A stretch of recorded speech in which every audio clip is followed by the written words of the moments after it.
Muka surat 565 ayat atas sekali. Surah Al-Qalam. Ya. Okey, surah Al-Qalam ayat yang ke-16, muka surat 565. Muka surat 565. Okey, baik, baca doa sikit. Bismillahirrahmanirrahim. Rabbi shrah li sadri wa yassir li amri wahlul 'uqdatam min lisani yafqahu qawli. Rabbi yassir wa la tu'assir wa tammim bil khair. Ya Fattah wa bika nasta'in. Subhanaka la ilma lana illa ma 'allamtana innaka antal alimul hakim. Allahumma anfa'na bima 'allamtana wa 'allimna ma yanfa'una wa zidna ilma walhamdulillahi rabbil alamin. Okey, baik. Ayatnya berbunyi, muka surat 565 ayat yang nombor 16, ayat atas sekali berbunyi sanasimuhu 'alal khurtum. Okey. Sanasimuhu terjemah dia nanti. Terjemah dia nanti. Nasimuhu kami akan meletak tanda. Nasimuhu kami akan meletakkan tanda kepadanya. Nasimuhu kami akan meletakkan tanda kepadanya. Ala atas. Ala atas. Al-khurtum hidungnya. Al-khurtum hidungnya. Okey, al-khurtum hidungnya. Sebenarnya perkataan khurtum ni digunakan untuk belalai gajah. Al-khurtum ni digunakan untuk belalai gajah. Tapi dimaksudkan kat sini orang. Takkan panggil belalai gajah kan. Hidungnya. Al-khurtum terjemah dia hidungnya. Okey, baik. Tolong terjemah boleh Tuan Haji Ishak ayat pertama kita. Nanti kami akan meletakkan tanda kepadanya atas hidungnya. Okey. Ayat ni cerita pasal siapa? Walid bin Mughirah. Siapa Walid bin Mughirah? Yang minggu lepas kita bincang ada 9 ataupun 8 ciri-ciri dia. Minggu lepas kita bincang ada 8 ataupun 9 ciri-ciri dia yang tak baik, yang tak patut kita ikutlah. Jadi Walid bin Mughirah ni Allah Ta'ala kata nanti 10, maafkan saya. 8 pula dah. 10. Okey. 10 ciri-ciri Walid bin Mughirah yang kita tak patut nak tiru dalam, bukan tak patut, memang kita tak boleh tiru dalam kehidupan kita. Maka Allah kata, nanti kami akan berikan tanda pada hidungnya. Ada 2 pendapat. Pertama dalam peperangan Badar, kedua di akhirat kelak. Dan dalam peperangan Badar, Walid bin Mughirah termasuk di kalangan orang-orang musyrikin yang mati, terbunuh dalam peperangan Badar, dan di hidungnya ada kesan luka daripada pedang ataupun daripada tombak. Di peperangan Badar, Walid bin Mughirah adalah antara orang-orang yang mati dalam peperangan Badar. 70 orang yang mati dalam peperangan Badar, orang kafir. Salah seorangnya Walid bin Mughirah, dan Walid bin Mughirah adalah orang yang mana di hidungnya ada kesan calar, luka kerana pedang ataupun tombak di peperangan Badar. Jadi ini makna yang pertama. Kami akan letak tanda di hidungnya. Tafsiran yang kedua, kami akan letak tanda di hidungnya maksudnya ke akhirat nanti. Ke akhirat nanti kami akan timpakan pada mukanya, tanda yang menghuduhkan mukanya. Tanda yang memburukkan mukanya. Okey? Zaman dulu lah kan. Antara hukuman-hukuman yang dikenakan kepada pesalah-pesalah. Antara hukuman-hukuman yang dikenakan kepada pesalah-pesalah adalah dengan mencoret muka pesalah. Sama ada dengan senjata sehingga menimbulkan parut, ataupun ada juga hukuman-hukuman zaman dulu mereka menggantikan orang yang berzina patut kena rejam. Tapi mereka menggantikannya dengan mencoreng muka tersebut dengan arang. Okey, ni hukuman yang tak betul lah ni. Orang Yahudi ubah hukuman macam ni. Tapi senang cerita, antara cara orang dahulu dia hina pesalah, dia letakkan satu tanda yang kekal kat hidung dia sampai bila-bila. Dia letakkan tanda yang kekal kat dunia sampai bila. Satu penghinaan. Maksudnya lepas ni dia hidup lagi ke, dia mati ke, dia tetap akan hina sebab muka dia letak tanda yang tak baik. Baik. Tu kalau kita terjemah kat dunia lah. Kat akhirat, Allah sebut hidung. Adakah makna Allah Ta'ala akan beri kesan tak baik pada hidung saja? Sebut hidung, tapi mewakili seluruh muka. Muka adalah anggota yang orang paling jaga sekali kat dunia ni. Kita, kalau orang balik batu, kita akan protect apa? Perut ke belakang? Orang balik batu kat arah kita, kita akan protect muka. Batu tu mungkin kena badan, mungkin kena bahu, mungkin kena belakang. Tak apa, asalkan tak kena muka. Kerana apa? Muka lah anggota yang paling mulia sekali, anggota yang paling penting untuk kita jaga pada hari daripada musibah dan bahaya. Maka kat akhirat Allah nak beritahu orang kafir muka dia tak selamat. Jadi kalau muka tak selamat, kalau muka tak boleh nak jaga, anggota lain badan, kaki lagi tak boleh. Maka ayat ni walaupun Allah sebut perkataan yang hidung tapi mewakili muka. Apa akan berlaku pada muka orang kafir kat akhirat? Muka mereka diselaputi kehitaman, sama ada kerana kena debu ataupun kerana takut yang amat sangat. Kita dah lalu dalam surah surah apa ya? Kalau baca surah ni Wan Izawan ni surah Yunus. Saya cari muka suratnya, surah Yunus. Allah cerita tentang muka orang kafir pada hari akhirat. Allah kata muka mereka hitam. Muka surat 212 ayat 27. 212 ayat 27. Puan Izawan ni. Ni muka orang kafir ke akhirat. Auzubillahiminasyaitanirrajim. Bismillahirrahmanirrahim. Dan untuk orang yang melakukan kejahatan, iaitu syirik dan maksiat, disediakan balasan yang setimpal. Mereka akan ditimpakan kehinaan. Adalah bagi mereka pelindung daripada azab Allah seakan-akan muka mereka yang hitam legam ditutup beberapa bahagian malam yang gelap gelita. Mereka itulah penghuni neraka, mereka kekal di dalamnya. Wajah mereka tu seolah kepingan malam buka muka. Maksudnya gelap yang amat-amat lah. Pertama kerana diselaputi debu. Yang kedua kerana terlalu risau, terlalu takut. Sampai muka yang putih cerah pun nampak. Contohlah, minta maaf banyak bukan nak hina orang Cina tak. Contohlah orang tu ataupun orang Melayu sekalipun, muka putih macam Cina, contoh. Tapi bila berada dalam 1001 kesulitan, suami dengan anak-anak dia meninggal contoh, macam mana muka dia masa tu? Nampak kusut, nampak moyok, nampak lemau, nampak teruk sangat lah walaupun kulit putih cerah. Ni contoh kat dunia ni. Kat akhirat samalah juga orang yang kulitnya putih cerah kat dunia ni dulu. Kat akhirat nanti Allah tak perlu hitamkan wajah dia dengan arang, tetapi kerana kerisauan yang amat-amat menyebabkan wajah dia jadi hitam legam. Sebelum jadi hitam, dia jadi kebiruan dulu. Orang putih panggil bluish. Okay? Tolong terjemahkan dia, Puan Khairiyah, surah Taha. Surah Taha, muka surat 315. Muka surat Yauma Idzin Zulqan 319. 319 ayat 102. Ni muka orang kafir kat akhirat. 319 ayat 102. Di saat sangkakala ditiup kali kedua, pada hari itu kami kumpulkan orang-orang yang berdosa dengan wajah biru muram. Okey, terima kasih Puan Khairiyah. Wajah biru muram. Mula-mula biru lah. Lepas biru, tengok neraka, tengok azab ni apa jadi pada warna wajah mereka. Tengok muka surat 63. Tolong baca dia Puan Rosimah Kasim, boleh Puan Rosimah.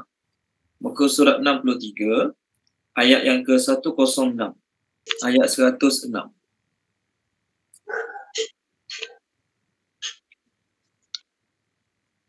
Ustaz, 106. Bismillahirrahmanirrahim. Pada hari itu ada wajah yang putih berseri dan ada pula wajah yang hitam muram. Adapun orang-orang berwajah hitam muram, pada mereka dikatakan, mengapa kamu kafir setelah beriman? Oleh itu rasakanlah azab disebabkan kekafiranmu itu. Terima kasih Puan. Kenapa kamu kafir setelah beriman? Maksudnya kamu dulu percaya Nabi Muhammad tu Nabi, tapi bila dia datang, kamu pilih untuk tak nak ikut dia. Maka rasakanlah kamu. Jadi muka orang macam hitam legam. Walaupun dulu kat dunia kulit dia putih cerah. Ini maksud ayat kami akan conteng hidung dia, maksudnya bukan maksud literal Allah conteng hidung, hitamkan hidung saja, bukan. Allah sebut hidung tapi mewakili seluruh muka. Jadi Allah sebut muka ni. Kenapa? Kerana nak beritahu manusia ni bila datang bahaya dia akan protect muka dia dulu. Dia akan protect muka kepala dia dulu. Bahaya kena badan tak apa. Bahaya kena belakang, bahaya kena kaki, tak apa. Macam mana dah tak boleh nak elak. Tapi muka dulu dia akan jaga. So kat akhirat kalau muka tak boleh jaga, anggota lain lagi lah. Okay. Contoh, Allah kata, Allahumma salli ala Muhammad. Allah kata dalam surah, muka surah Ibrahim, page 261, tolong baca boleh? Puan Salmah Kasim, tolong baca Puan Salmah boleh? Page 261, ayat 50. 261 ayat 50. Boleh? Ayat 50 Ustaz. Ayat 50. Ni pasal muka. Pakaian mereka diperbuat daripada tar dan wajah mereka ditutup dengan api neraka. Terima kasih Puan Salma. Kenapa Allah sebut wajah mereka? Sebab Allah nak beritahu wajah mereka yang mereka selalu jaga, tak kena mudarat kat dunia ni. Wajah tu pun kena api neraka, yang lain lagi. Kat dunia kita jaga muka kan. Takut jerawat lah, takut hitam lah, takut kedut lah. Biasalah, tak ada masalah pun. Tak berdosa pun, tak haram pun.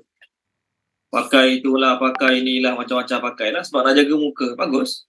Untuk menghiaskan bagi suami, tak ada masalah, tak berdosa, bagus. Tapi kat akhirat, kalau tidak ada amal, kalau tidak buat perkara-perkara yang Allah Ta'ala redha kat dunia ni, kat akhirat muka yang cantik, muka yang comel kat dunia ni akan jadi teruk seteruk-teruknya pada hari akhirat. Ada azab yang Allah Ta'ala bagi kat akhirat nanti. Ni cerita untuk orang yang tak nak bayar zakat lah ni. Harta dia Allah Ta'ala akan jadikan dalam bentuk streka. Lalu Allah Ta'ala akan cop muka dia. Lepas kena kat muka dia, dia berpaling. Kena rusuk kanan dia atau rusuk kiri dia. Lepas panah kena rusuk kanan, rusuk kiri, dia berpaling. Kena belakang dia pula. Jadi Allah bagi muka dulu mula-mula sekali kat akhirat nanti. Kenapa Allah bagi muka dulu? Muka yang dia rasa dia boleh protect. Muka tu dulu akan kena teruk kat dia. Muka surat 292, tak silap saya. Kalau baca boleh Puan Nur Zakiah 292. Surah At-Taubah sebenarnya, bukan 292. 192, silap. 192, yes. 192, ayat 35. Puan Nur Zakiah 192, ayat 35. 192.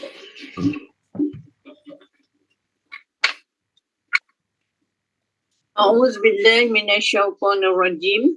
Ingatlah pada hari ketika emas dan perak dipanaskan di dalam neraka Jahanam, lalu dengan itu diselar dengan dahi, perut dan punggung mereka, sambil dikatakan kepada mereka, inilah harta benda yang kamu simpan untuk dirimu sendiri, maka rasakanlah akibatnya daripada apa yang kamu simpan itu.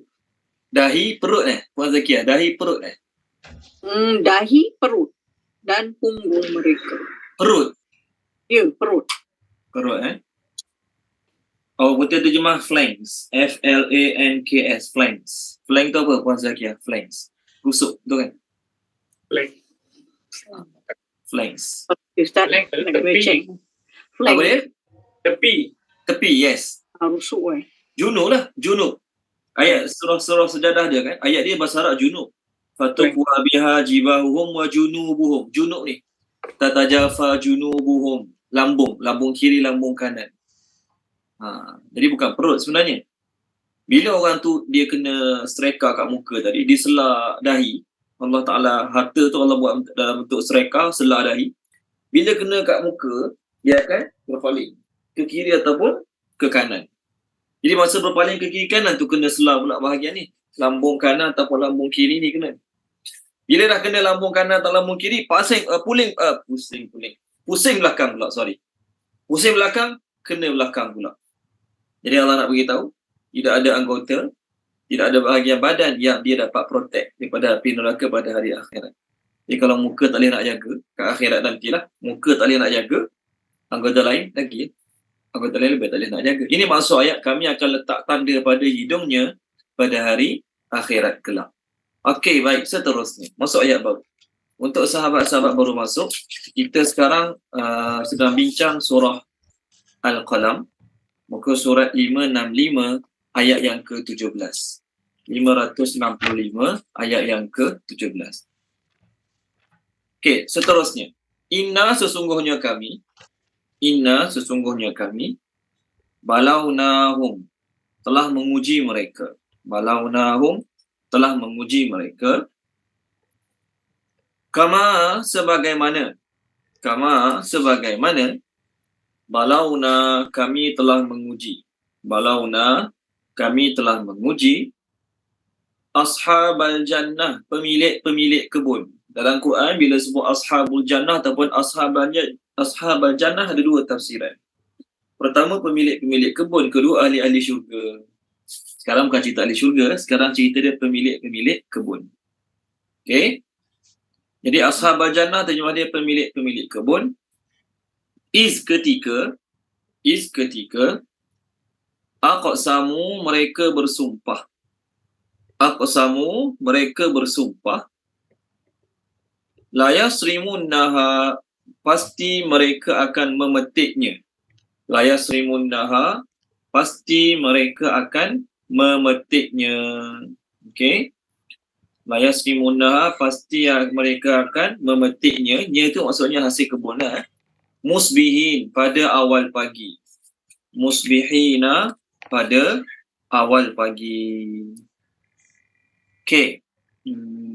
Teruslah satu lagi boleh. Wa dan la tidak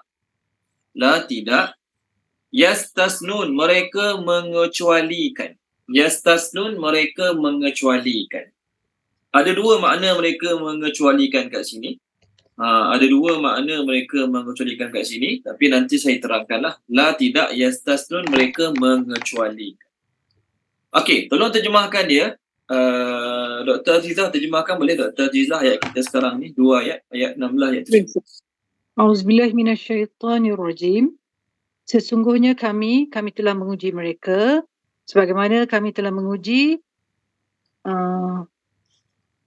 pemilik kebun ketika mereka bersumpah sungguh mereka akan memetiknya di pagi hari dan tidak mereka mengecualikannya. Okey. Terima kasih Dr. Azizah. Cerita ni adalah cerita masyhur bagi orang Mekah. Sebagaimana kita orang Malaysia kalau sebut kisah si Tanggang, contoh kisah Singapura dilanggar todak, walaupun kita tak ada pada zaman tu, tak tahu lah tuan-tuan ada ke tak ada pada zaman tu, tapi cerita-cerita tu masyhur kat tempat kita. Kita tak ada pada zaman tu. Mungkin cerita ni berlaku 100 tahun lepas, 200 tahun lepas. Kita tak ada. Tapi cerita tu diwarisi turun-temurun, masyhur bagi kita. Jadi cerita pemilik kebun ni berlaku di kabilah Bani Thaqif di Taif. Kabilah Bani Thaqif di Taif. Taif ni tempat apa? Kalau kita pergi Mekah, pergi umrah, pergi haji, Taif ni tempat syurga buah-buahan lah, Taif. Betul kan? Taif ni syurga buah-buahan. Kat Mekah, Madinah, tanah dia tak subur, tak semua tanaman boleh hidup. Okey, tapi Taif ni macam-macam pokok semua ada. Limau, strawberry semua ada Taif. Okey. Jadi orang-orang Taif ni, mereka pemilik kebun, owner kebun yang kaya-kaya ni, telah berlaku sesuatu dalam hidup mereka yang amat dahsyat, yang sepatutnya peristiwa tersebut jadilah pengajaran bagi orang-orang generasi akan datang. Jadilah pengajaran bagi generasi akan datang. Maknanya orang Mekah dengan Taif tak jauh lah kan. Mereka patut ambil pengajaran lah daripada kisah tersebut. Okey, baik. Allah kata, kami uji mereka sebagaimana kami uji pemilik kebun.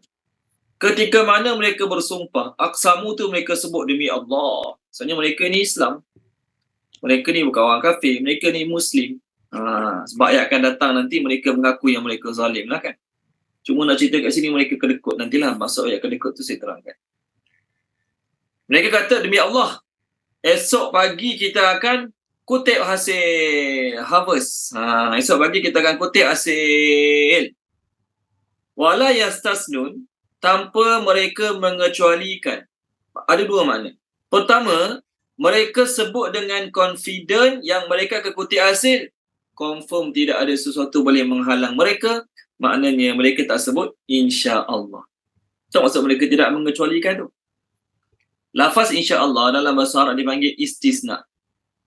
Setiap lafaz tu ada nama-namanya kan. Contoh orang meninggal kita sebut inna lillahi wa inna ilaihi raji'un. Orang meninggal. Kita pun sebut inna lillahi wa inna ilaihi raji'un. Nama dia istirja. Nama ucapan tu istirja. Kalau astaghfirullah, istighfar. Jadi insya-Allah, kita sebut insya-Allah, namanya istisna. Saya esok nak balik Kelantan, duit ada, kereta ada, minyak kereta penuh, kereta baru servis.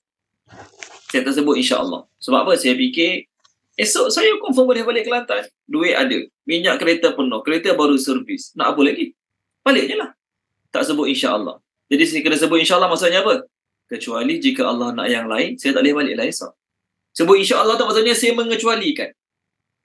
Saya yakin, bukan saya yakin lah, saya confident, saya rasa memang boleh balik Kelantan esok. Contoh, duit ada, kereta ada, jalan pun tak banjir daripada sini ke Kelantan. Maka saya kata, apa yang boleh menghalang saya untuk saya sampai Kelantan esok? Saya tak sebut insya-Allah lah. Kan? Jadi maknanya saya tidak mengecualikan dalam kata-kata saya tu yang Allah boleh buat sebaliknya. Jadi segala sebut insya-Allah maksudnya saya akan balik Kelantan esok, melainkan Allah tak nak ianya berlaku, maka saya tak boleh balik juga. Itu makna insya-Allah. Ini maksud insya-Allah. Jadi mereka ni, oleh kerana mereka dah jaga kebun mereka dengan baik, mereka dah jaga kebun mereka dengan baik, dengan letak bajanya, dengan pagarnya, contohlah ni kan. Tapi mereka tak sebut insya-Allah. Kenapa tak sebut insya-Allah? Sebab mereka confident 200%. Esok boleh petik hasil, nah insya-Allah boleh lagi. Kalau malam ni hujan lebat pun, esok masih lagi boleh petik hasil. Okay? Tu mereka tak sebut insya-Allah. Jadi ucapan insya-Allah bahasa Arab dipanggil istisna. Daripada perkataan istisna tu, keluarlah perkataan yastasnun. Okay? Yang kedua, maksud mereka tidak mengecualikan dia apa? Kedekut. Patutnya, contohlah dalam ayat ni tak beritahu, katakanlah mereka dapat hasil tanaman 100 kg. Contoh, seorang pemilik itu dapat hasil tanaman 100 kg. Semua milik mereka ke? Dalam 100 kg itu ada milik orang miskin. Ada milik orang-orang yang memerlukan. Ada milik anak yatim, orang miskin, orang-orang yang susah. Sebab bila Allah jadikan kat satu tempat tu ada orang kaya, ada orang miskin. Allah nak tengok orang kaya tu bagi tak harta daripada orang miskin. Tak pasti syariat zakat ada ke tak ada pada zaman tu. Tapi sebelum adanya syariat zakat, umat terdahulu tahu, kalau dapat hasil mesti kena bagi pada orang miskin. Tengok surah Al-An'am. Tolong baca Puan Nuralizah boleh? Surah Al-An'am. Ayat ni turun untuk orang Islam sebelum turun ayat zakat secara terperinci. Wa atu haqqahu yawma sadih wa la tusrifu. Saya cari buku suratnya. Innahu la yusrifin. Amin. Tidak Okey, muka surat ni Puan. 146 ayat 141. Muka surat 146 ayat 141. Boleh Puan Nuralizah? Okey. Bismillahirrahmanirrahim. Dan dialah Allah yang menjadikan untuk kamu kebun-kebun yang menjalar tanamannya dan yang tidak menjalar, dan pohon-pohon tamar dan tanaman-tanaman yang berlainan bentuk, rupa dan rasanya, dan buah zaitun dan delima yang bersamaan warnanya atau daunnya pada hari dan tidak bersamaan rasanya. Makanlah dari buahnya ketika ia berbuah dan keluarkanlah haknya, zakatnya pada hari memetik atau menuainya. Dan janganlah kamu melampau-lampau pada apa-apa jua yang kamu makan atau belanjakan. Sesungguhnya Allah tidak suka kepada orang-orang yang melampau-lampau. Okey, terima kasih Puan Nuralizah. Terjemah tu dia terjemah zakat lah. Sebab kita terjemahkan ni masa dah ada syariah zakat.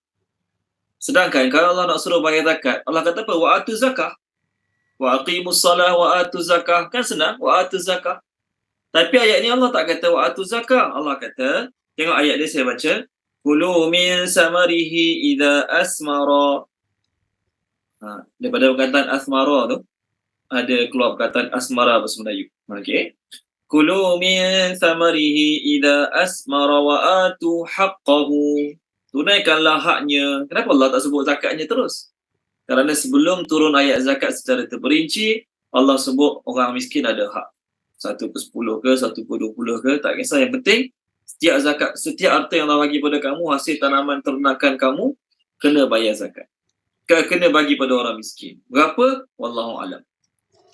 Dia orang zaman ni, nampak? Jadi kalau poin saya ayat tu, wa atu haqqahu.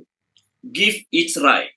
On the day harvest, it is right. Tu betul terjemah. Saja masa hari kutip tanaman tu ada hak kena bagi pada orang miskin. Berapa? Wallahu alam. Kalau zaman kita sekarang ada kiraan dia, zaman tu ada kiraan daripada zaman tu. Mereka tahu tak kena bagi pada orang miskin? Mereka tahu. Mereka tahu kena bagi pada orang miskin. Ni pemilik-pemilik kebun, mereka tahu bila dapat harta kena bagi pada orang miskin. Tetapi wala yastasnun, mereka tidak mahu mengecualikannya. Kalau hasil mereka 100 kg, contoh, 100 tu mereka nak. Mereka tak nak bagi sikit pun pada orang miskin. Mereka tak nak bagi sikit pun pada orang miskin. Sedangkan, ini untuk kita jugalah. Bila Allah bagi kita rezeki lebih, duit lebih, apa Allah nak tengok daripada kita? Pertama, syukurlah. Alhamdulillah. Yang kedua, Allah nak tengok kita memberi manfaat tak pada orang lain. Surah Zukhruf, Surah Zukhruf. Tolong baca Surah Zukhruf.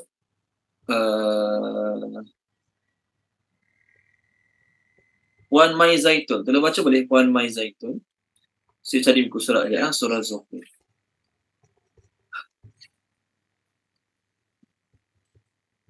Okey, muka surat 491, Puan Mai Zaitun, muka surat 491, ayat yang ke-32.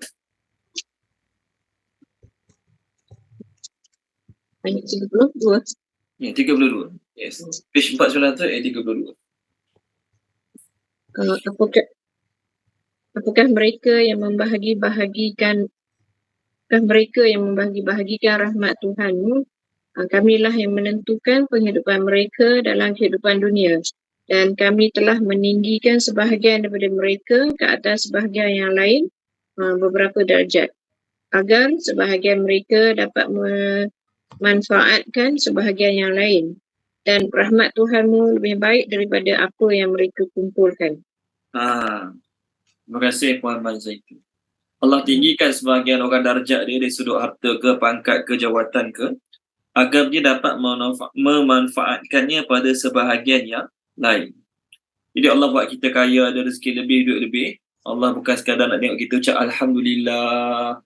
Allah nak tengok kita manfaatkan tak duit yang kita Allah bagi lebih tu pada orang miskin yang memerlukan.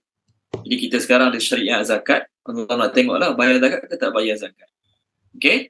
Jadi umat zaman tu, penduduk Bani Thaqif di Taif ni, mereka esok nak pergi kutip hasil tanaman.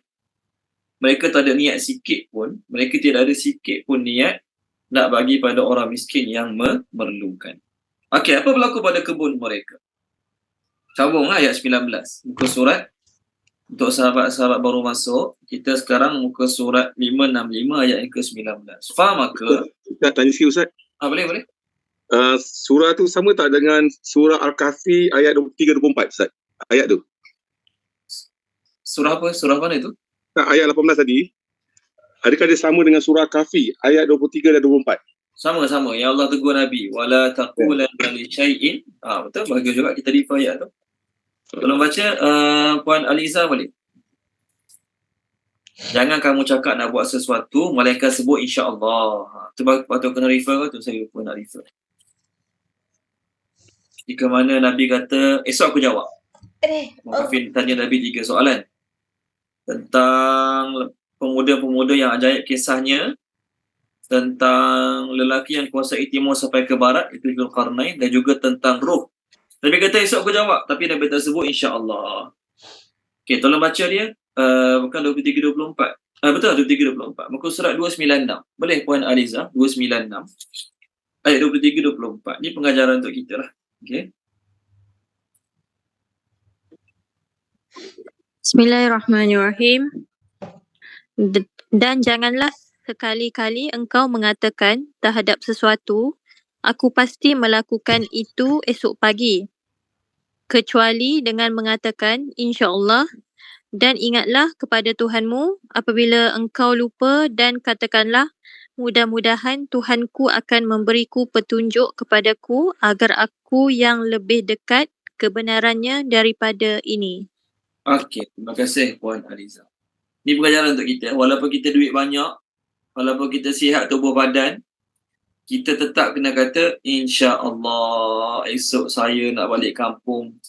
Insya-Allah esok saya nak bawa anak isteri saya pergi jalan-jalan. Semua insya-Allah kena sebut. Jangan fikir alah, tiket flight dah beli, hotel dah booking, makanan dah bayar kat travel agency, nak insya-Allah apa lagi? Tak. Walaupun segala-galanya kamu rasa berjalan seperti dirancang, tetapi jangan lupa sebut insya-Allah. Saya nak tanya Ustaz, Boleh? kalau orang jemput kita kenduri, lepas tu kita tak pergi, kita cakap insya-Allah, apa hukum? Okey, baik. Adakah kalau orang jemput kita kenduri, kita sebut insya-Allah, apa hukum dia? Baik. Orang jemput kita kenduri, kita kena pergilah. Kita sebut insya-Allah tu bukan bermakna saya tak apa kalau tak pergi. Kita sebut insya-Allah pada orang yang jemput kita kenduri tu, kita bermaksudkan pada dia, saya betul-betul nak pergi. Saya betul-betul nak pergi. Tapi kalau Allah kehendaki saya tak boleh pergi, itu bukan kehendak saya. Dia tak nak pergi Ustaz, tapi dia cakap insya-Allah. Tak boleh lah Puan. Tak nak pergi, kalau kita tahu saya tak boleh pergi. Dosa kan Ustaz? Tak dosa. Tak dosa lah. Tapi kalau tak nak pergi, beritahu lah saya tak nak pergi. Saya tak boleh pergi. Kalau dia nak jaga hati kawan. Oh, nak jaga hati kawan. Tak boleh lah cakap macam tu. Patutnya kalau kita rasa tak boleh pergi, kita tak boleh pergi. Ataupun kita kata insya-Allah saya cuba tengok dulu. Okey lah kalau macam tu. Sebab insya-Allah dia tidak menafikan janji tersebut. Contoh, saya hutang orang. Orang tu kata bayar 10,000 bulan boleh. Bayar hutang sebelum 10,000 bulan boleh. Saya kata boleh, insya-Allah. Adakah bermakna bila saya sebut insya-Allah, saya tak apa tak bayar hutang je 10,000 bulan? Tak. Insya-Allah tu tidak membatalkan perjanjian antara saya dengan dia. InsyaAllah tu tidak membatalkan perjanjian saya antara saya dengan dia. InsyaAllah yang ni ada dua makna. Satu, insyaAllah memang kita niatkan. Jika Allah kehendaki, maksudnya jika terjadi, terjadilah. Jika tak terjadi, saya nak macam mana? Itu antara kita dengan orang berjanji. Yang kedua, kita sebut insyaAllah, kita tak ada niat pun kita nak menafikan ataupun tak nak datang pada tarikh dijanjikan. Kita sebut insya-Allah tu atas dasar saya dengan Allah Ta'ala, saya nak buat sesuatu, saya mesti sebut insya-Allah. Jelas lah, ada dua sebut insya-Allah. Pertama, sebut insya-Allah, maksudnya saya cakap pada orang tu, saya akan datang jika Allah izinkan saya datang. Saya tak akan datang kalau Allah tak izinkan saya datang. Itu maksud jika Allah kehendaki. Saya sebut dengan orang. Yang kedua, orang tu jemput saya datang. Saya kata, okay, nanti saya datang. Kemudian saya sebut insya-Allah, maksud saya, walaupun saya yakin saya boleh datang hari tersebut saya cuti, tapi saya tetap dulu dengan izin Allah SWT. Ini beza dua insya-Allah. Tapi dalam bab muamalat, ataupun bab nikah kahwin, lafaz insya-Allah ni tetap dikira kaitan manusia dengan manusia. Okey. Contoh seorang suami dia kata pada isteri, kalau awak keluar rumah tanpa izin, insya-Allah saya akan ceraikan awak. Adakah insya-Allah tu dengan sebab insya-Allah tu tak jadi cerai? Tak. Akad nikah. Contoh akad nikah. Okey, akad nikah, orang nikah. Aku nikahkan Dika dengan fulan dan binti fulan. Dengan mahkawinnya Okey? Maka pengantin lelaki jawab, insya-Allah saya terima nikahnya. Tak boleh. Insya-Allah saya terima nikahnya. Kenapa sebut insya-Allah? Maka pengantin lelaki jawab, memang saya nak kahwin dengan dia pun. Tapi semua tertakluk dengan izin Allah. Tak boleh. Insya-Allah tu tak dipakai dalam bab syariah. Boleh Puan Salmah? Maksud saya apa dia? Kita sebut insya-Allah, satu kita sebut dengan niat saya nak menafikan kemampuan saya dengan Allah. Satu lagi kita dengan orang yang kita sebut tu. Adakah maksud kita dengan orang tu, kalau Allah kehendaki berlakulah, kalau tak kehendaki berlakulah. Dia tak jadi dalam bab tu. Boleh Puan Salmah Kasim? Jadi kalau kita tak boleh pergi kenduri, Kita tak lagi kenduri dia. Kita sebut insya-Allah dalam bab tu tak boleh. Puan Salmah Kasim ya. Boleh? Jadi tak elok Bab lah. fiqh, bab fiqh panjang lagi lah cerita ni. Bab fiqh panjang lagi cerita. Okey? Terima kasih Ustaz. Okey, sama-sama. Mana yang saya nak terangkan tadi? Okey, baik. Ayat yang dibaca tadi oleh Puan Aliza, kamu jangan cakap sesuatu melainkan sebut insya-Allah. Dalam bab muamalat lain. Dalam bab muamalat kita tak boleh guna pakai semua insya-Allah. Siapa akad nikah, dalam bab akad nikah, lepas qadi kata aku nikahkan kau dengan fulanah binti fulan maka pengantin lagi jawab insya-Allah saya terima, tak boleh. insya-Allah tak boleh. Kena akad balik sekali lagi. Okey, walaupun niat pengantin tu saya memang nak terima nikah dia pun, tapi saya sebut insya-Allah sebab saya nak yakin, saya nak datangkan dalam diri saya keyakinan bahawasanya semua berlaku dengan kehendak Allah. Tak boleh dalam bab tu, tak boleh. Okey, baik. Seterusnya ayat 19. Fa maka tawafa datanglah mengelilingi. Terjemah tawafa datang mengelilingi.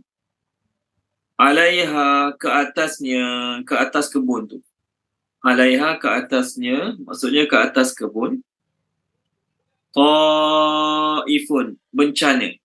Ta'ifun, bencana. Sebenarnya ta'ifun ni sesuatu yang melingkari. Terjemah asal ta'ifun, sesuatu yang melingkari, meliputi. Kita tawaf, kan? Ta'if ni orang bertawaf. Kita bertawaf, ada tak part Kaabah kita tak lalu? Mana ada? Seluruh Kaabah, seluruh penjuru Kaabah kita lalu.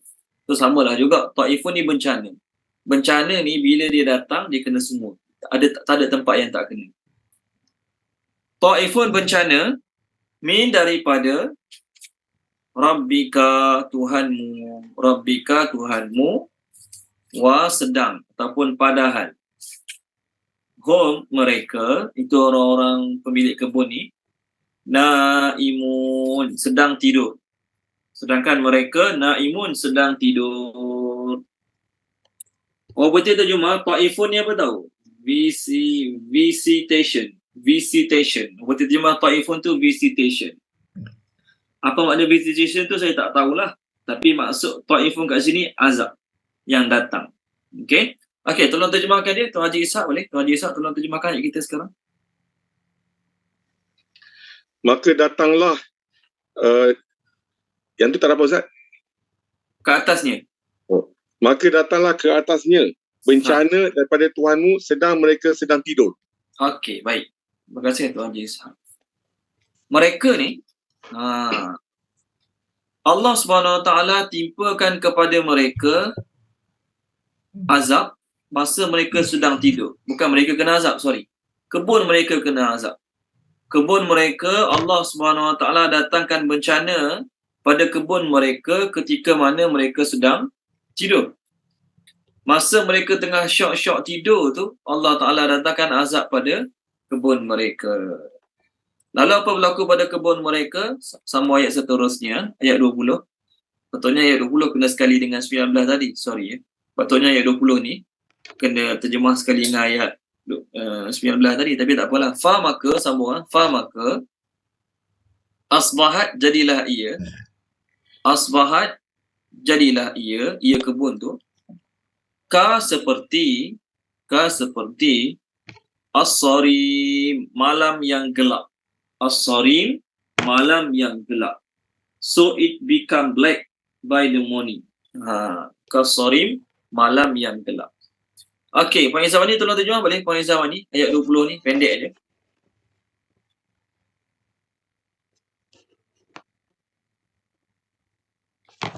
A'udzubillahi minasyaitonirrajim. Bismillahirrahmanirrahim. Maka jadilah ia, kebun, seperti malam yang gelap. Okey, terima kasih Puan Izawani. Maka kebun yang kita pun pernah tengok kebun durian ke, kebun anggur ke. Okey, saya lupa nak terangkan. Orang Mekah, orang Arab dululah kan, bila sebut kebun mesti ada dua pokok. Mesti kena ada dua pokok. Pertama dia panggil a'nab, anggur. A'nabin, anggur. A'nab, anggur-anggur. Yang kedua nakhilin, kurma. Kerana dari sudut bahasa, di sudut bahasa Arab lah, bila sebut kebun je mesti kena dua pokok ni. Kalau tak ada dua pokok ni tak sah namanya kebun. Nama tu tak sah dipanggil kebun. Kita bahasa Melayu kebun pisang, kebun durian, kebun jagung. Kita panggil kebun lah, tak kisah walaupun tak ada dua pokok ni. Tapi dua pokok ni mesti kena ada. Dalam bahasa Arab bila sebut kebun, maknanya mesti ada dua pokok ni. Contoh, ni sekadar contoh. Tengok surah Al-An'am. Surah Al-An'am. Bila muka surat tadi kita dah baca muka surat tu. Tolong baca dia, Puan Rosimah Kasim. Tadi kita baca yang ayat zakat tadi tu kan, atas dia sikit je. Muka surat apa tadi? Sekejap Surah Al-An'am muka surat 146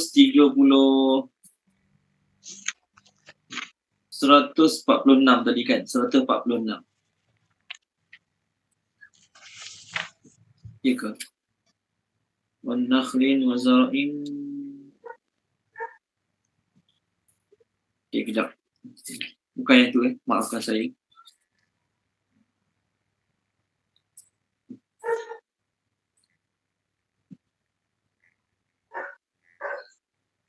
Okey, tak apalah. Kita refer surah Baqarah. Surah Baqarah. Muka surat 45. Puan Rosimah. Muka surat 45. Boleh?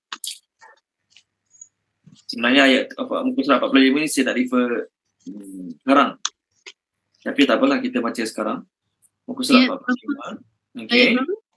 Ayat 266. 266. Adakah salah seorang di antara kamu yang ingin memiliki kebun kurma dan anggur yang mengalir di bawahnya sungai-sungai? Di sana dia memiliki semua jenis buah-buahan. Okey, cukup. Kemudian, Cukup puan. Terima kasih. Nampak Allah dah sebut, adakah seseorang kamu nak memiliki kebun kurma dan anggur dan di sana dia memiliki semua buah-buahan? Walhal, kalau sebut semua buah-buahan, kalaulah sebut semua buah-buahan, termasuk tak kurma dan anggur tu? Termasuk Dah sebut semua buah-buahan, nak sebut kurma dan anggur buat apa lagi? Sebab kurma dan anggur pun termasuk buah-buahan. Tapi kerana buah utama yang mesti ada pada kebun pada zaman tu, mesti mention kurma dan anggur juga. Betul lagi kat mana? Surah Ar-Ra'du. Yes, surah Ar-Ra'du. Tak silap saya.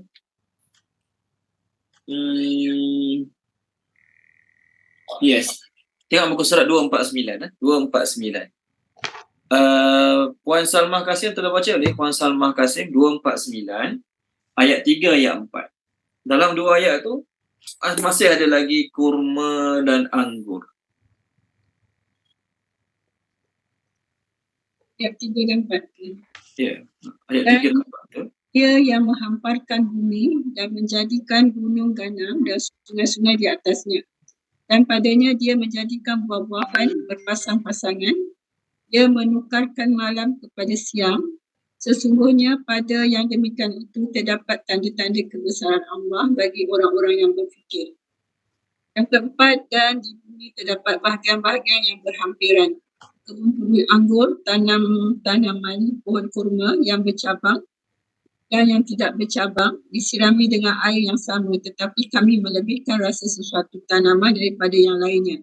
Sesungguhnya pada yang demikian itu terdapat tanda-tanda kebesaran Allah bagi orang-orang yang memahami. Okey, terima kasih puan. Anggur, kurma, bercabang, tak bercabang. Jadi bila sebut jannatin, kan, ayat 4 tu ada perkataan jannatin, Allah masih lagi sebut tentang kurma dan anggur. Sebab Quran ini turun ke orang Mekah, jadi buah kurma dan anggur mesti kena mention lah. Katakanlah, ni pendapat saya, tak nak saya pun tak apa. Katakanlah Allah turunkan Al-Quran ni, katakanlah Allah turunkan Al-Quran ni kat Malaysia lah, negeri kita. Katakanlah Allah Ta'ala turunkan Quran ni kat negeri kita, kat Malaysia ni, maka saya rasalah buah yang mesti dimentionkan durian dan rambutan. Ini pendapat saya. Betul kan? Tapi oleh kerana orang Mekah, mereka buah-buahan yang mereka mesti ada kurma dan anggur. Okey, baik. Balik semula pada kisah kita tadi. Mereka ni dah berniat untuk tak nak bagi hak orang miskin pada orang miskin. Soalan saya ialah, diorang dah buat ke belum? Diorang baru berniat. Soalan saya, diorang dah buat ke belum apa yang diorang niatkan tu? Niat diorang, orang pemilik-pemilik kebun ni, esok kalau kita dapat hasil, kita tak payah bagi langsung pada orang miskin. Diorang dah buat ke belum? Apa yang mereka niatkan tu? Belum. Yes, belum buat lagi. Belum buat lagi. Tapi Allah Ta'ala telah pun memberikan balasan kepada mereka. Baru niat Ustaz, tak buat lagi dah kena. Yes. Nanti kita bincang. Tahap niat mereka ni macam mana? Tahap niat mereka ni macam mana nanti kita bincang. Lalu ketika mana mereka sedang tidur, Allah SWT datangkan bencana pada mereka sehingga buat kebun mereka terbakar. Malam hari terbakar. Biasanya lah kan, biasanya kerana cuaca terlalu panas, Allah boleh buat datangkan angin, dalam angin tu ada haba ataupun wak terlalu panas, tiba-tiba boleh nyala api. Boleh berlaku tak? Boleh berlaku. Ni bahasa sains dia panggil apa saya tak ingat. Ada orang beritahu saya. Kebakaran hutan. Satu kita kata sebab orang lah kan. Dia gaji main api, terbakar hutan. Satulah sebab orang.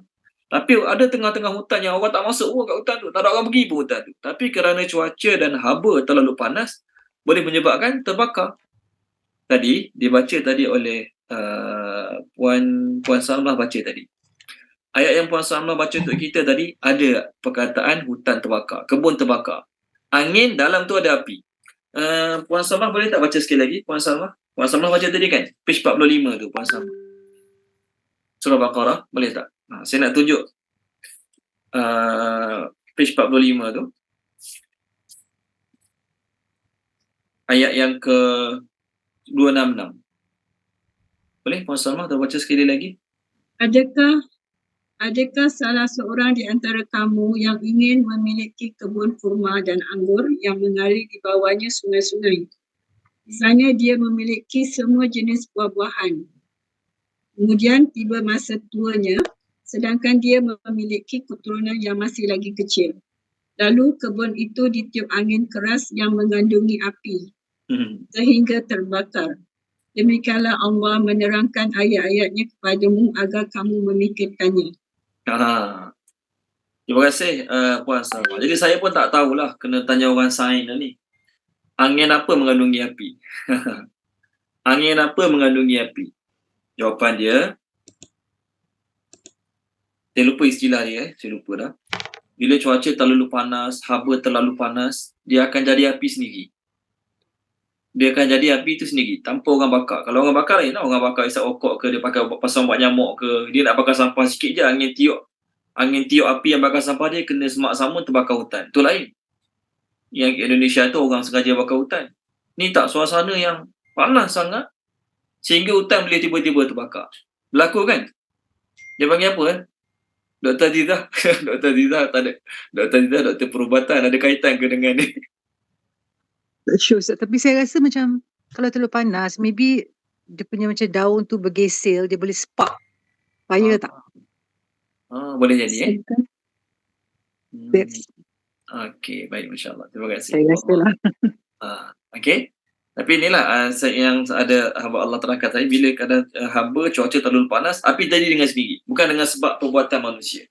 Boleh jadi juga bergeser sama-sama daun ke apa, wallahu alam. Okey.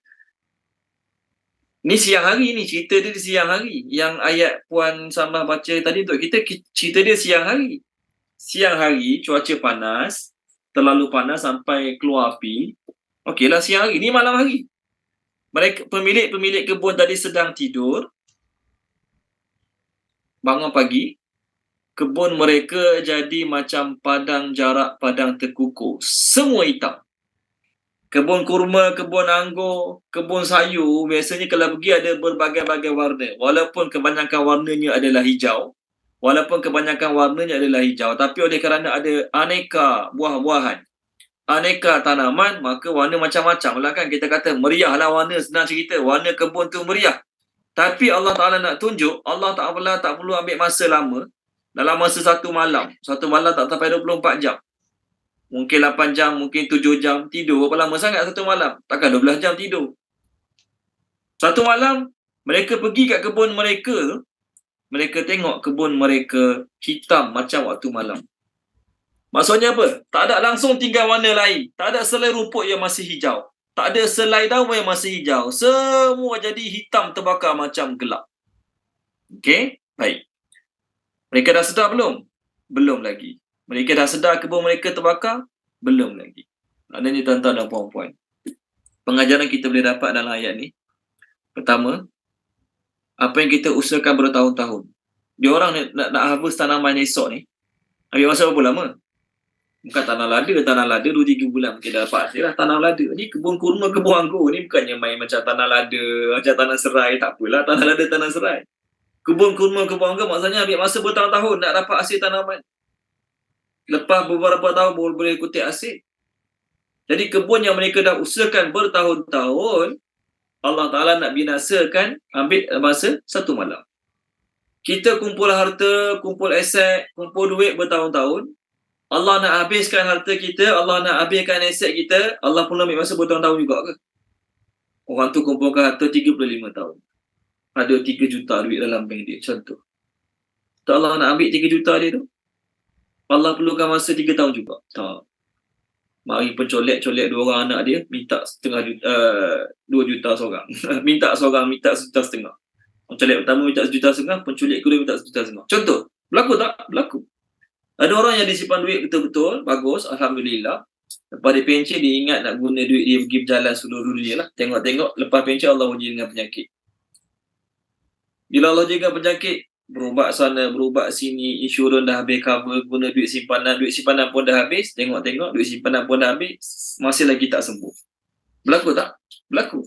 Bukan saya kata tak payah ambil insurans, bukan saya kata tak payah menyimpanlah, ambil insurans, menyimpan simpanan, bagus. Tapi nak beritahu, kalau Allah nak tarik, Allah perlu ambil masa lama tak?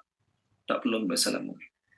Ada orang kata ada duit beli tanah, beli rumah, beli emas, buat aset. Betul? Bagus. Tapi Allah nak ambil aset tu, susah ke?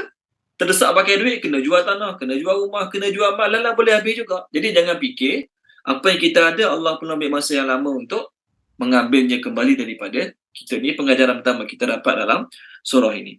Yang kedua, mereka ni kenapa Allah Ta'ala timpakan perkara tersebut pada mereka? Kerana mereka buat dosa. Apa dosa mereka buat? Mereka tahu kalau dapat duit lebih kena bagi, tapi mereka berniat tak nak bagi. Ni hadis dia. Okey, tengok ni. Nabi SAW bersabda daripada Ibnu Abi Hatim, daripada Abdullah bin Mas'ud, Nabi SAW bersabda, Iyyakum wal ma'asi. Kamu kena jauhi dosa maksiat. Innal abda la yaznibu dzanba fayuhramu bihi rizqan kana huyya lahu. Kerana apabila seseorang hamba tu melakukan suatu maksiat, maka dia akan disekat daripada mendapat rezeki yang telah disediakan untuknya. Allah dah sediakan rezeki untuk dia. Dia ni akan dapat ni. Tahun depan dia akan dapat banyak ni. Tapi belum sampai tahun depan, dia dah buat hal, buat kes, contoh buat kes jenayah ke, buat kes yang tak baik ke, kena masuk penjara. Jadi kena masuk penjara apa? Dia dapat kena masuk penjara. Apa yang dia bakal dapat tu tak dapat. Sebab dosa maksiat dia buat. Ni contoh. Okay? Tapi boleh berlaku. Kalau dia teruskan bisnes, tahun depan dia teruskan bisnes dia bagus tahun depan, Januari sampai Disember tahun depan, dia boleh dapat 1 juta. Allah dah sedia dah 1 juta untuk dia tahun depan, 2024. Tapi bulan 12 ni dia buat hal. Dia ada ambil rasuah ke, dia rompak ke, contoh lah ni kan, dia merompak ke, dia mencuri ke, contoh. Maksiat lah kan. Maka dengan sebab tu dia kena tangkap. Na'udzubillah min zalik. Dia kena tangkap. Jadi bila kena tangkap, macam mana bisnes dia? Anak kecil lagi, isteri tak pandai nak sambung bisnes dia, contoh. Jadi Nabi kata jauhi dosa maksiat. Kerana dosa maksiat boleh menyebabkan rezeki Allah sediakan untuk kita, Allah tak jadi bagi. Lalu Rasulullah baca ayat kita tadi. Ini ayat kita tadi. Fatafa 'alaiha ta'ifun min rabbika wa hum na'imun fa asbahat kas-sarim. Okey. Rasulullah kata apa dia? Lalu kebun tu ditanda bencana daripada Tuhan pada waktu malam, ketika mereka semua sedang tidur, maka kebun itu menjadi arang hitam seperti malam yang gelap gelita. Maka Nabi kata, qad hurimu khaira jannatihim bi dhanbihim. Mereka terhalang daripada mendapat hasil kebun mereka kerana dosa mereka lakukan. Dosa apa mereka buat ni? Tak nak bagi orang miskin. Dalam keadaan mereka tahu mereka wajib kena bagi pada orang miskin, tapi mereka tak nak bagi pada orang miskin. Boleh? Okey, baik. Seterusnya. Jadi pengajaran kedua, pertama kita kena tahu yang banyak mana pun harta kita, Allah tak perlu ambil masa lama untuk rampasnya kembali pada kita. Yang kedua, kita kena tahu bahawasanya dosa maksiat menyebabkan kita terhalang daripada mendapat rezeki yang sepatutnya kita boleh dapat. Berapa ramai orang yang dalam penjara hari ini, mungkin mereka rasa mereka bakal dapat ni tahun depan, bakal dapat tu tahun depan, bakal pergi ke sana tahun depan, bakal pergi ke sini tahun depan. Mereka dah ada duit simpanan, dah ada perancangan. Tapi disebabkan gagal menahan nafsu, contohlah, gagal kawal keinginan, mereka terlibat dalam dosa maksiat, lalu mereka tak dapat apa yang sepatutnya mereka boleh dapat. Jadi, kena sentiasa yakin pada Allah. Kedua, jauhi dosa maksiat. Okey, sambung ayat baru Sambung ayat baru ayat 21. Fa maka tanadau. Ni pemilik kebun tak tahu lagi ni kebun mereka terbakar ni. Kesian. Okey, fa maka tanadau, mereka saling memanggil. Tanadau, mereka saling memanggil. Musbihin, pada waktu pagi. Musbihin, pada waktu pagi. Tadi ayat 17 pun dah ada musbihin. Sekarang ni ayat 21 pun ada musbihin. An bahawa Ughdu, pergilah di awal pagi. Ughdu ni maksudnya mereka cakap sama mereka, Ughdu, pergilah di awal pagi. Terjemah Ughdu, pergilah di awal pagi. Ala, menuju. Sebenarnya ala ni ke atas, maksudnya menuju. Pergilah di awal pagi menuju harsikum, tanaman kamu. Harsikum, tanaman kamu. Okey. Dalam surah Al-Waqi'ah kan ada. Afara'aitum ma tahrusun. Harasa tu tanaman. Harsikum, tanaman kamu, kebun kamu boleh. In, jika. Kuntum, kamu semua. Sarimin, orang-orang yang ingin memetik. Sarimin, orang-orang yang ingin memetik. Jadi, perkataan Sarimin ni Saramim. Jadi dalam page kita sekarang ni ada 3 perkataan Saramim. Pertama ayat 17 tadi. Ayat 17, semua tengok. Ada perkataan la yasrimunnaha. Ayat 17 tadi ada perkataan la yasrimunnaha. Saya tulis kat skrin lah. La yasrimunnaha. So, la yasrimunnaha tu ada sad, ra, mim. Itu satu. Yang kedua ayat 20 tadi pun ada. Fa asbahat kasarim. Kaf, alif, lam, sad, ra, ya, mim. Sarim. Sekarang sekali lagi. Sarimin. Orang-orang yang memetik. Tiga-tiga ni ada kaitan. Tiga-tiga ni ada kaitan. Okey. Okey, sambung Fa maka intalaku, mereka pun berangkat. Intalaku, mereka pun berangkat. Wa sedang. Okey. Hum mereka. Yatakhafatun, saling berbisik. Yatakhafatun, saling berbisik. An bahawa La janganlah Yadkhulannaha, memasukinya. Nya kebun Yadkhulannaha maksudnya memasukinya, nya kebun. Al-yawma, pada hari ini. Alaikum, ke atas kamu. Miskinun, seorang miskin pun. Miskinun, seorang miskin pun. Okey. Wa, dan ghadau, mereka pergi berpagi. Ghadau, mereka pergi di awal pagi. Ala untuk. Biasanya ala atas kan. Kat sini ala untuk. Hardin mencegah.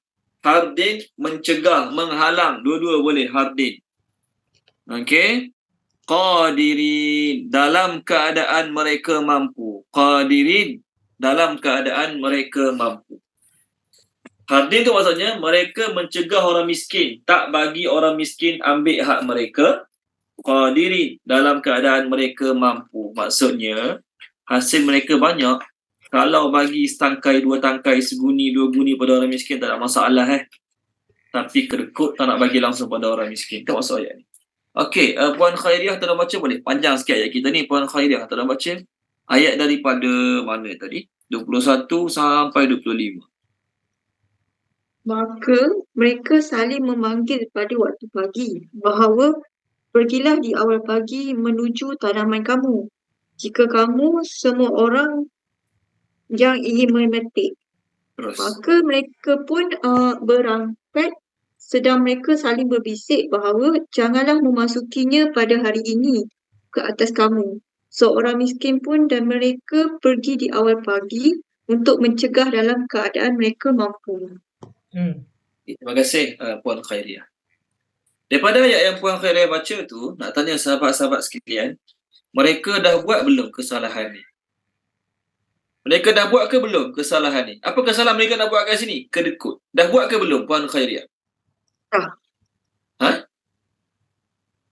Dah buat? Mana buat lagi? Orang miskin tak datang lagi kat kebun mereka. Mereka pun tak sampai lagi kat kebun mereka. Mana buat lagi? Tapi dah dapat balasan. Tapi dah dapat balasan daripada Allah. Betul? Ya, memang dah dapat balasan daripada Allah. Soalan saya, dia dah buat belum apa yang dia niat nak buat? Mereka dah buat ke belum apa yang mereka niat nak buat? Itu soalan saya. Jelas Apa kesalahan mereka kat sini? Mereka berniat tak nak bagi sikit pun orang miskin.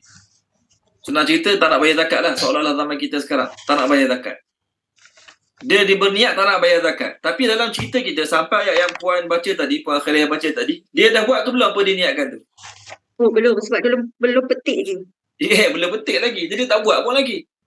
Tak buat pun lagi tapi Allah bagi balasan. Macam mana tu? Sama macam tentera bergajah nak serang Kaabah. Kan? Tentera Abraha nak serang Kaabah. Dia orang dah serang Kaabah ke belum? Sahabat-sahabat sekalian. Dia orang dah serang Kaabah ke belum?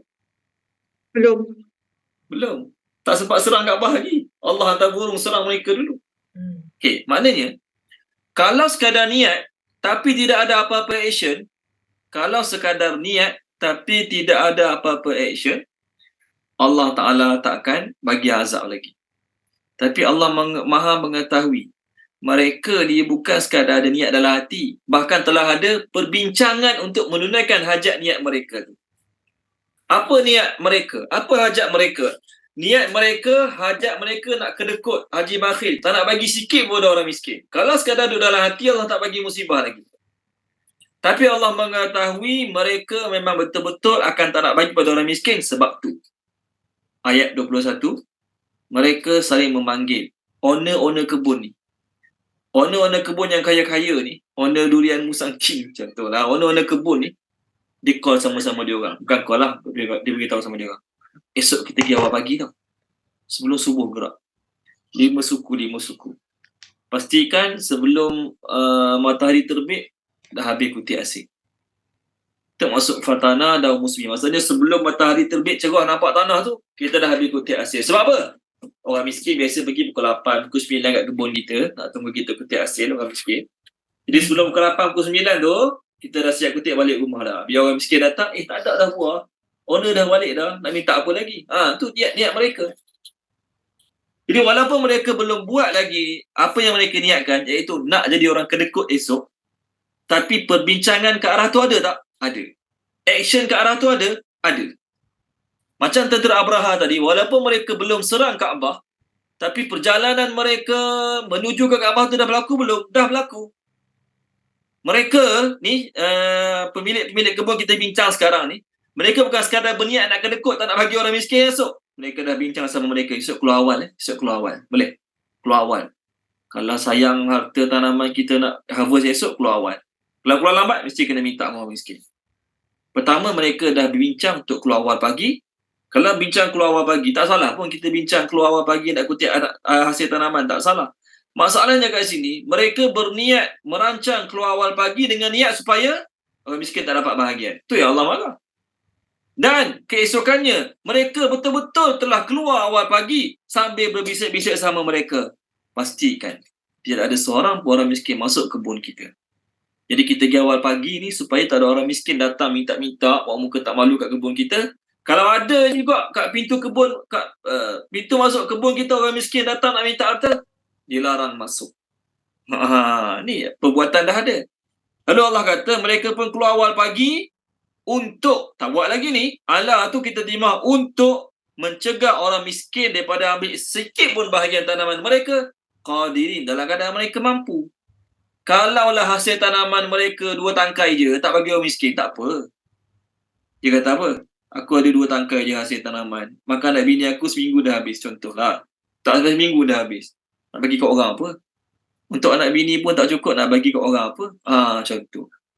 Ini dia punya buah, dia punya hasil tanaman kebun tu setahun makan tak habis.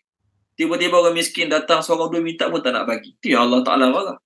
Sebab tu, ada niat-niat yang Allah Ta'ala dah kira pahalanya, ada niat-niat yang Allah Ta'ala masih belum kira pahalanya. Mana Kejap, maafkan saya. Bukan yang ni. Ni hadis tadi, sorry. Saya nak share hadis lain ni. Hadis mengenai tingkatan-tingkatan niat. Ataupun kita kata turutan-turutan niat. Satu orang dia duduk kat rumah dia, duduk congok atas kursi, dia niat nak buat maksiat. Dah kira pahala ke belum? Belum. Dia duduk congok atas kursi, tak mandi, tak tukar baju, tak buat apa pun lagi. Dia berniat nak buat maksiat. Allah dah kira belum? Belum. Allah tak kira lagi sebagai kebaikan. Begitu juga Allah tak kira lagi sebagai kejahatan. Dia duduk atas sofa rumah dia niat nak pergi masjid malam ni. Tu je. Dapat pahala belum? Belum. Oh ya. Tak dapat pahala lagi.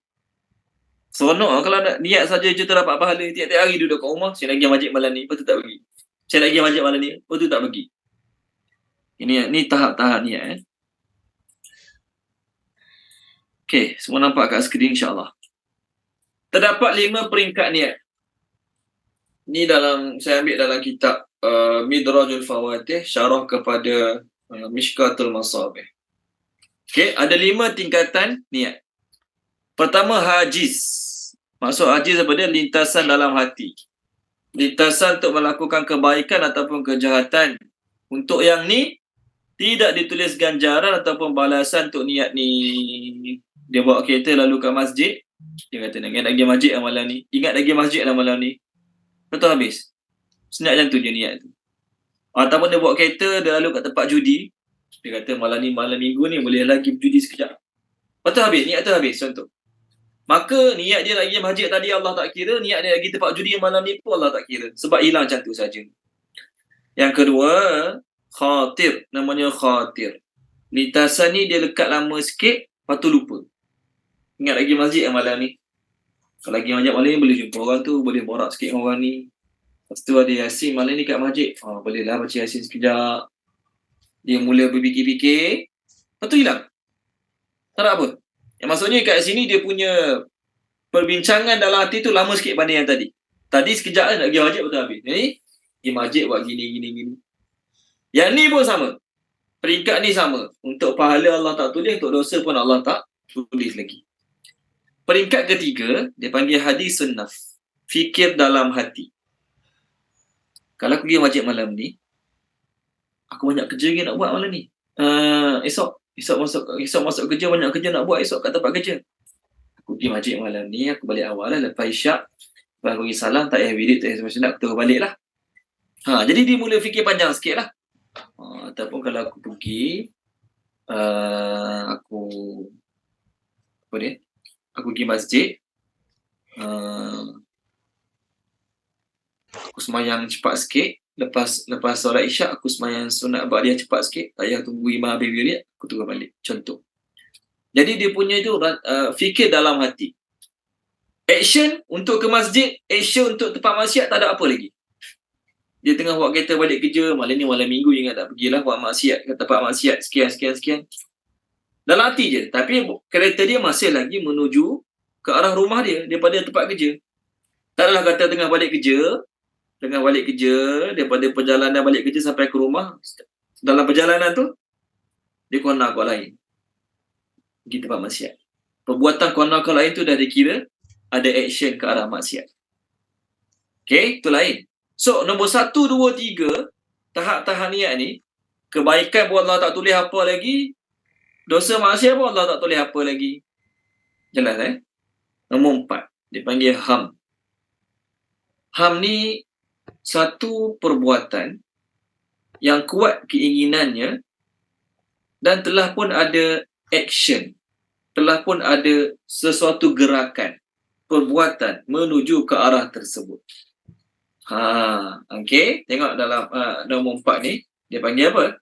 Untuk yang ham tahap keempat ni, kebaikan Allah dah tulis pahala. Tapi untuk dosa tak tulis lagi. Baiknya Allah Ta'ala. Untuk kebaikan dah ada. Tadi nombor 1, 2, 3 aku nak pergi masjid malam ni. Tapi habis gitu saja. Yang ham ni, aku nak pergi masjid malam ni. Dia pun mandi-mandi, salin baju, pakai baju Melayu, bubuh minyak wangi, pakai songkok, bubuh hutang baju. Nak keluar rumah, contohlah nak keluar rumah, isteri dia beritahu, contohlah ni, tolong tengok sekejap kerja sekolah anak tu. Cikgu suruh siapkan esok banyak sangat kerja sekolah tu, contoh. Jadi si fulan ni tadi memang dah bersiap nak pergi masjid sudah. Dah ada action tak nak pergi masjid dia? Dah ada dah. Jadi dia pun sebabkan kerja sekolah anak tak siap, dia pun tak jadilah semain kat rumah, tolong nak buat kerja sekolah. Dia dah ada ham. Allah dah bagi pahala. Satu je lah. Tak dapat pahala 27 tu. Pahala nak pergi masjid dan pahala action nak pergi masjid tu dah ada. Ataupun, dia nak pergi masjid dah ni. Dia nak pergi masjid, nak pergi masjid naik motor. Kereta dia, isteri dia bawa. Pergi Rosyamat, beli barang, kereta dia, isteri dia bawa. Dia ni nak pergi masjid, dia mandi-mandi, pakai baju, pakai minyak wangi, pakai butang, pakai songkok. Okey? Keluar rumah, hujan. Alamak hai. Cari payung tak jumpa. Kereta isteri bawa, kunci motor je ada kat rumah. Cari payung tak jumpa. Takkan nak pergi hujan lebat, tak payah pergi Tak jadi pergi. Allah kira tak? Allah kira pahala kat sini. Dapat satu pahala. Kerana apa? Dia bukan sekadar berniat, tapi dia dah ada pun ada action. Ada keinginan untuk buat kebaikan tersebut. Allah dah bagi pahala untuk dia, insya-Allah. Tapi untuk kejahatan, Allah tak bagi pahala lagi. Untuk kejahatan. Dia niat malam ni kita tempat maksiat ni. Sebab isteri dia balik kampung. Isteri dia balik kampung, tak jauh lah kampung dia. Dia duduk Shah Alam, kampung isteri dia kat Gombak. Jadi isteri kata malam ni balik kampung lah. Isteri dia kata tidur rumah mak isteri dia lah malam ni, mak mertua dia. Jadi dia fikir malam ni bagus buat dosa maksiat ni. Dia pun mandi-mandi, salin-salin baju, nak pergi tempat maksiat. Isteri dia kata tak jadilah tidur rumah mak malam ni. Ramai sangat saudara mari-mari, balik tidur rumah dia balik lah. Jadi dia pun alamak tak jadi. Tak keluar rumah pun lagi. Mandi dah, salin baju dah, nak buat maksiat, tak keluar rumah pun lagi. Maka dia dah ada ham untuk buat maksiat.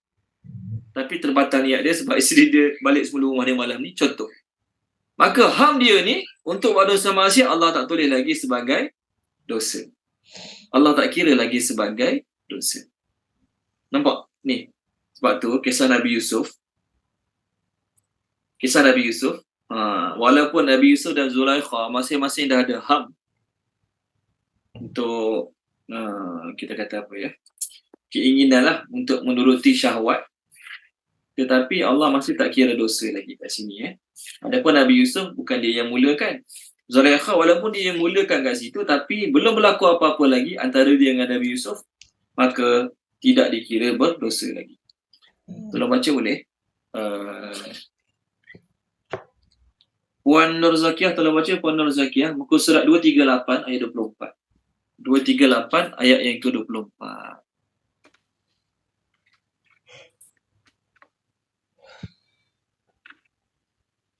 Auzubillahi minasyaitonirrajim. Dan sesungguhnya perempuan itu mengkehendaki Yusuf dan Yusuf pun berkehendak kepadanya. Sekiranya dia tidak melihat tanda daripada Tuhannya, demikianlah kami palingkannya daripada keburukan dan kekejian. Sesungguhnya dia Yusuf termasuk hamba kami yang terpilih. Okey. Terima kasih Puan Nur Zakiah. Sama sekali. Okay. Maknanya apa?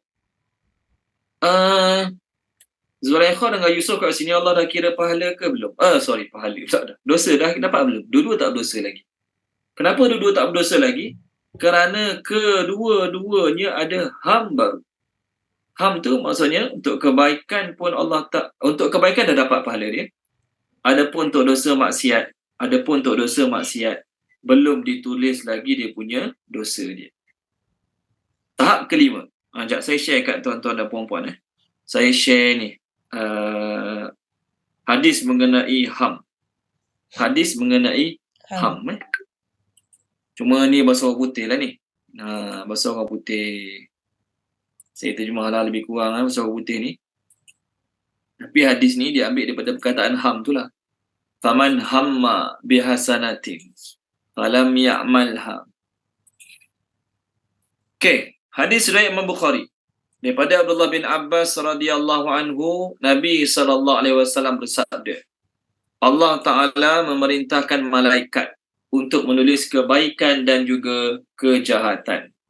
Okay, Allah order the appointed angels over you that the good and the bad deeds be written. Allah suruh malaikat tulis yang baik dan yang buruk. Kemudian Allah Ta'ala tunjuk pada malaikat cara nak tulis, cara nak menentukan siapa layak ditulis kebaikan, siapa tak layak ditulis kebaikan. Okay. Allah SWT menerangkan. Allah Ta'ala telah menentukan kebaikan dan juga keburukan. Allah Ta'ala telah menetapkan kebaikan juga keburukan. Allah terangkan tentang kebaikan dan keburukan. Faman hamma bihasanati. Saya tak erti lah nak terjemah orang putih punya tu. Tapi saya terjemah Melayu punya, tuan-tuan tengok terjemah orang putih. Siapa yang ada ham. Jadi kalau ikut kat sini, intent. Dia ada orang pernah share kat saya. Dia orang putih pun tak ada tahap-tahap dia. Intent, desire, willing, wish. Tuan-tuan carilah sendiri orang putih punya. Saya tak kerti orang putih punya. Tapi ada desire, ada intent, ada willing, ada apa lagi tak tahu. Apa lagi orang putih? Hope, wish. Macam itulah. Kita bukan keluar orang putih kan. Biar pilih orang putih kata apa pun. Jadi Allah kata, Nabi SAW, Allah kata dalam di kursi ni, Faman hamma bihasanatin. Siapa yang ada keinginan untuk buat satu kebaikan. Ham. Falam ya'malha. Tapi dia tak buat. Katabahallahu lahu indahu hasanatan kamilatan. Allah tulis dia dapat satu pahala yang sempurna. Okay. Fa'in wa hamma biha fa'amilaha. Katabahallahu lahu indahu asyara hasanat ila sab'imi'ati di'afin ila ad'afin kasirah. Tapi kalau dia ada ham, dia ada intent dan dia buat apa yang dia nak buat tadi, maka Allah Ta'ala akan tulis untuk dia pahala daripada 10 sampai ke 700 kali ganda. Terpulang banyak mana Allah nak bagi pada dia. Nampak banyak lah tu. Nampak kat skrin pun samalah. Then Allah will write for him in his account with him from 10 to 700 times to many more time. Okay. Kemudian waman hamma bisayyi'atin. Siapa yang ada ham, intense untuk buat satu kejahatan. Somebody intended to do a bad deed and he does not do it. Dia tak buat. Bukan sekadar tak dapat dosa. Katabahallahu lahu indahu hasanatan kamilatan. Allah tulis satu pahala yang sempurna. Contoh suami tadi tak dapat pahala lah sebab dia tak jadi buat. Sebab apa tak jadi buat? Sebab isteri dia balik tak jadilah, tak dapat pahala. Ni tak. Dia ada niat nak buat keburukan, buat dosa maksiat. Dah salin baju, tukar baju, nak pergi buat maksiat malam ni. Tiba-tiba sebelum keluar rumah, dia teringat anak dia, teringat isteri dia. Nanti kalau aku buat kejahatan ni, orang lain tahu kejahatan aku buat, malu anak aku, malu isteri aku, contohlah. Okay, aku ni dipandang baik dalam masyarakat. Aku ada jawatan dalam masyarakat. Jadi kalau aku buat macam ni, buruk nama aku dalam masyarakat, Allah benci aku, tak suka aku, tak jadi buat. Maka orang dia bukan sekadar tak ditulis pahala dia, dapat pahala satu yang sempurna. Fa'in huwa hamma biha. Tapi kalau dia ada intent dia ada keinginan nak buat, fa'amilaha, lalu dia buat. Katabahallahu lahu sayyi'atan wahidatan, Allah tulis satu je dosa untuk dia. Okey, jelas kan? Okey, itu nombor 4 punya cerita, ham. Nombor 5 punya cerita, mana tadi? Hilang. Ni hadis tadi. Saya nak refer yang muka surat 5 tadi. Dia panggil azam. Jadi kalau ikut bahasa Arab, nombor 5 dipanggil azam. Azam ni dalam bahasa Melayu tak nampak buat apa lagi kan? Dalam bahasa Melayu, azam tu tak nampak buat apa lagi. Dalam bahasa Arab, azam ni dikira tekad. Maksudnya dah ada usaha untuk ke arah tersebut. Okay, tengok hadis kat skrin. Bukan hadis ya. Ni nombor 5 tadi. Lupa nak share. Okay. Nampak Yang nombor 5 dipanggil azam. Iaitu tekad untuk melakukan sesuatu. Di sini pahala dan dosa telah ditulis. Jadi ayat kita tadi, tuan-tuan dan puan-puan, ayat yang kita bincang pemilik-pemilik kebun tadi, mereka tahap mana? Soalan. Mereka di tahap mana, tuan-tuan dan puan-puan? Pemilik-pemilik kebun tadi, daripada 5 kat skrin ni, mereka tahap mana? Tahap 5 Ustaz. Ya, nombor 5. Mereka tahap nombor 5. Dah ada keinginan, dah ada keazaman, dah ada action pun. Esok kita pergi awal pagi. Jangan lupa bangun awal pagi. Dan memang esok mereka keluar awal pagi. Okay, kita tengok ayat yang dia bagi kat skrin. Ayat yang dia bagi kat skrin ni, surah An-Nur ayat 19. Saya baca lah. Sesungguhnya orang-orang yang suka, yang ingin tersebarnya tuduhan-tuduhan yang buruk di kalangan orang beriman, mereka akan beroleh azab seksa yang tidak terperi sakitnya dunia dan akhirat. Dia orang tak buat apa pun lagi. Tapi ada intention, ada keinginan, ada action untuk fitnah-fitnah terhadap Aisyah tu tersebar. Kejap terjemah kat sini dia terjemah suka je. Kita nak tengok terjemah yang Quran betul Tolong terjemahkan dia Dr. Azizah boleh? Surah An-Nur ayat ni. Saya cari muka surat sekejap. Saya nak tunjuk dalam terjemah tu ada tak perkataan sekejap saya cari muka surat. Okay, muka surat 351 ayat 19. 351 ayat 19. 351 ayat 19.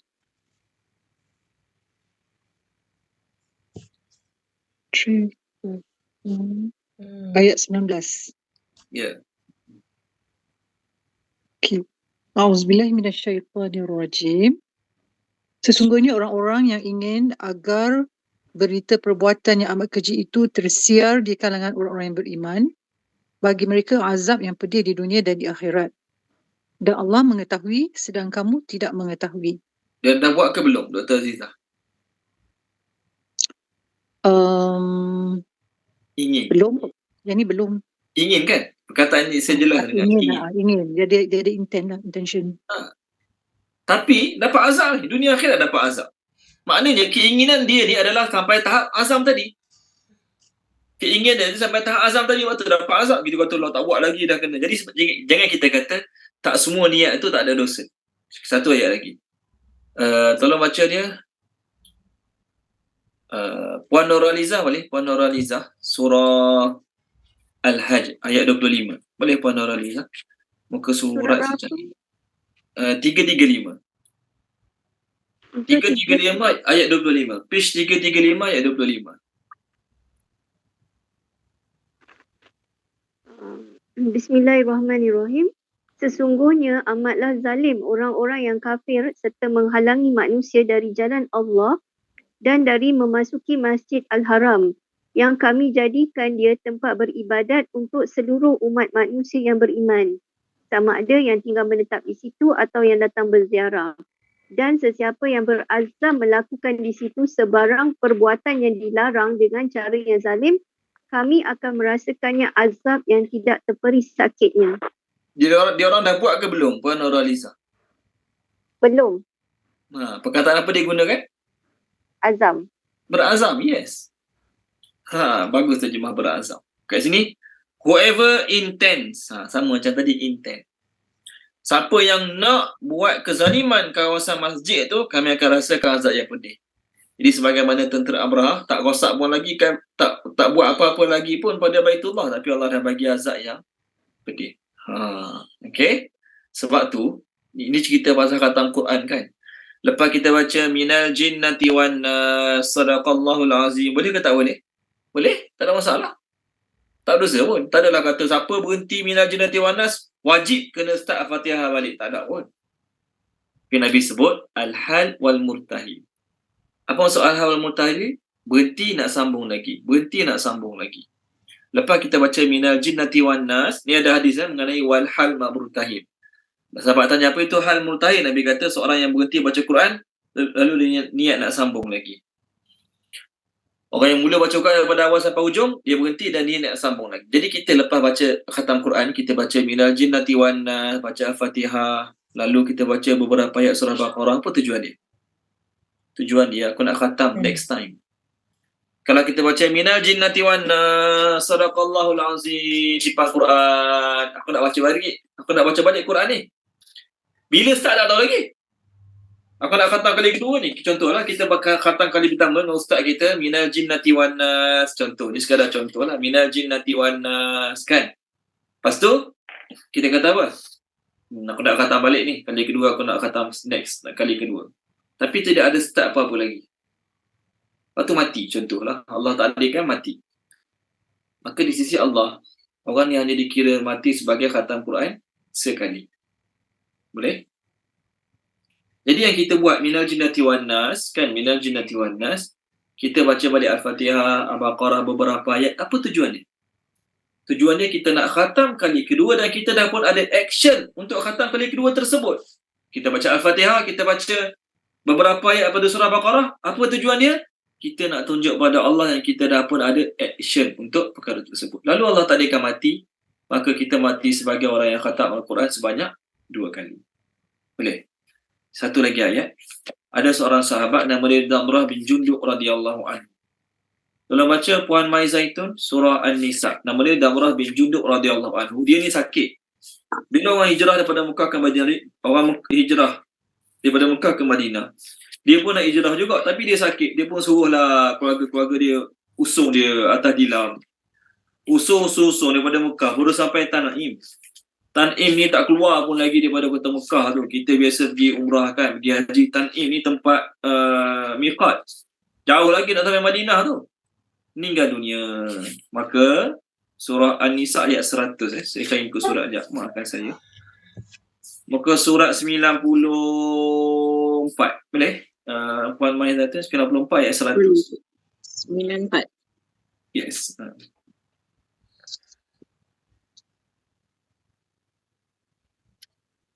Ayat berapa je Ustaz? 100. Dan barang siapa berhijrah di jalan Allah, nescaya mereka akan mendapati bumi ini tempat hijrah yang luas dan rezeki yang banyak.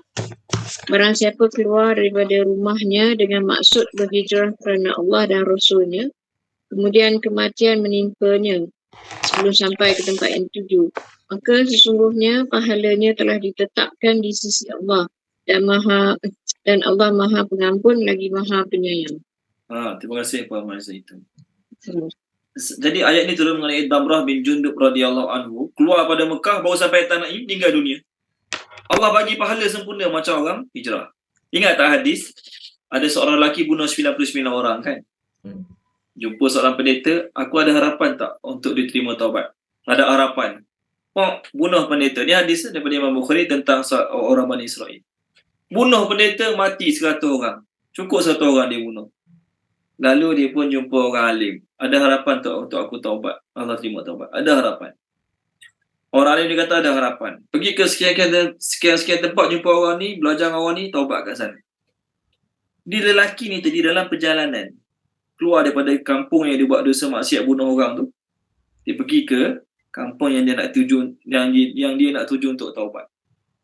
Soalan, dia dah sampai ke belum kampung tu? Dah sampai ke belum? Tuan-tuan pernah dengar hadis tu kan? Dah sampai ke belum kampung yang dia nak taubat tu?